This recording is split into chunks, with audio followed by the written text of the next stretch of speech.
తడిసిన ప్రతి గింజను కొంటాం. రోజు ఇది ఒక కామన్ డైలాగ్ అయిపోయింది. ప్రభుత్వంలో ఉన్నటువంటి ముఖ్యమంత్రి గారితో పాటు మంత్రులందరికీ కూడా కామన్ డైలాగ్ అయిపోయింది.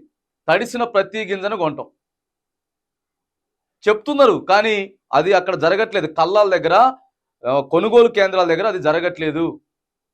అధికారులు అక్కడ ఇబ్బంది పెడతా ఉన్నారు. ఇప్పటికే సమయం అయిపోతా ఉన్నది, వర్షాలు వస్తూ ఉన్నాయి. రోజుకు ఏదో ఒక ప్రాంతంలో ఏదో ఒక జిల్లాలో వర్షం పడుతూనే ఉన్నది.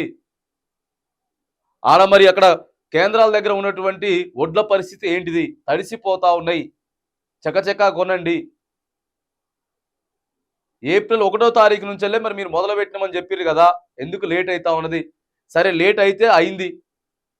వర్షాలు పడుతున్నాయి కదా, దాన్ని దృష్టిలో పెట్టుకొని కొనేటటువంటి ప్రయత్నం చేయాలి. కానీ మరి ప్రతి గింజ, తడిసిన ప్రతి గింజను కొంటాం, ప్రతి గింజను కొంటాం, ప్రతి గింజను కొంటాం. రోజు చెప్పుకుంటూ పోతా ఉన్నది. మరి ఎన్ని రోజులు అట్లా? అయిపోయిందని చెప్తే అయిపోయా, మరి అయిపోయిందని ఎప్పుడు చెప్తారండి? ఇగో దయచేసి ఈ మాట మాత్రం కామన్ డైలాగ్ అయిపోయింది.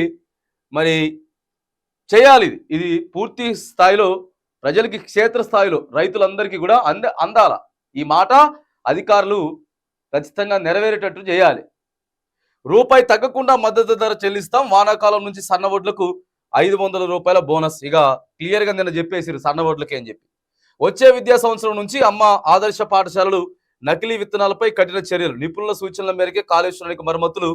గత ప్రభుత్వ వ్యయాన్ని విధా కానీయం. తెలంగాణ దశాబ్ది వేడుకలకు ముఖ్య అతిథిగా సోనియమ్మ, కేసీఆర్ సహా అందరికీ ఆహ్వానాలు. మంత్రి మండలి భేటీలో నిర్ణయాలు, వివరాలు వెల్లడించిన పొంగులేటి శ్రీధర్ బాబు. ఇక కోమటిరెడ్డి బోనస్ తో 2000 కోట్ల రూపాయల భారమట. వచ్చే పంట సీజన్ నుంచి సన్నవడ్లను 500 బోనస్ ఇచ్చుకుంటే ఒక్కో సీజన్ కు 2000 కోట్ల వరకు ప్రభుత్వంపై భారం పడుతున్నదని చెప్పి ఇక అప్పులు తేవడే కదా, మొత్తం అప్పులు తేవాలే, ఇయ్యాలే. ఇంకా నయం సన్న ఓట్లకి ఎత్తమని చెప్పి కరాఖండికి చెప్పిర్రు. స్టార్టింగ్ లో మరి ముఖ్యమంత్రి అట్లా చెప్పలే, మీరు ఎన్నైనా బండి అండి 500 కింటా ఇచ్చి కొంటామని చెప్పిండు. మరి 500 కింటా ఇచ్చి కొంటామని చెప్పిరు. కానీ మరి అది నిన్న సన్న ఓట్లకి ఏం చెప్పేసిర్రు. మరి ఈ పంచాయతీ ఏం దాగబోద్దో చూడాలా, ఈ పంచాయతీ ఏం దాగబోద్దో చూడాలా. ఇక జూన్ 2వ తారీఖు తెలంగాణ ఆవిర్భావ దినోత్సవాన్ని ఘనంగా జరుపుతాం.